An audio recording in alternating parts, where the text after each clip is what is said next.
സമ്പാദിക്കുന്ന ആയിരങ്ങളും പതിനായിരങ്ങളും. വരുമാന മാർഗമോ YouTube. Content ക്രിയേഷനിലൂടെ ഇന്ന് ലോകത്തെ ഞെട്ടിക്കുകയാണ് ഇന്ത്യയിലെ ഒരു കൊച്ചു ഗ്രാമം. യൂട്യൂബ് വില്ലേജ് എന്നറിയപ്പെടുന്ന ഇവിടെ ഭൂരിഭാഗം പേരും കണ്ടന്റ് ക്രിയേറ്റർമാരാണ്. ഛത്തീസ്ഗഡിലാണ് യൂട്യൂബ് വില്ലേജ് എന്നറിയപ്പെടുന്ന തുളസി ഗ്രാമം സ്ഥിതി ചെയ്യുന്നത്. 4000-ഓളം ആളുകൾ തിങ്ങിപ്പാർക്കുന്ന ഈ കൊച്ചു ഗ്രാമത്തിൽ 1000-ലധികം ആളുകൾ യൂട്യൂബിലെ കണ്ടന്റ് ക്രിയേറ്റർമാരാണ്. ഇവിടെ നിന്നും അത്ര തന്നെ യൂട്യൂബ് ചാനലുകളുമുണ്ട്. അതുകൊണ്ട് തന്നെ യൂട്യൂബ് ക്യാപിറ്റൽ എന്ന പേരും തുളസി ഗ്രാമത്തിനുണ്ട്. കുടുംബത്തിനൊന്നടങ്കം ആസ്വദിക്കാൻ കഴിയുന്ന വീഡിയോകൾ മാത്രമേ തങ്ങളുടെ ചാനലിലൂടെ പുറത്തു വരാവൂ എന്ന് ഇവിടുത്തുകാർക്ക് നിർബന്ധമുണ്ട്.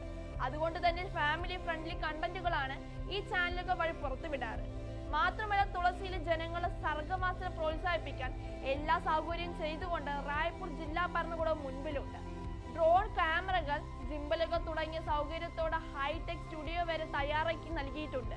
ഈ മേഖലയിലേക്ക് കടന്നു വരാൻ ആഗ്രഹിക്കുന്നവർക്ക് പ്രൊഫഷണൽ പരിശീലനം നൽകാനുള്ള കേന്ദ്രം ആരംഭിക്കാനും അധികൃതർ ഇപ്പോൾ ആലോചിച്ചു വരികയാണ്.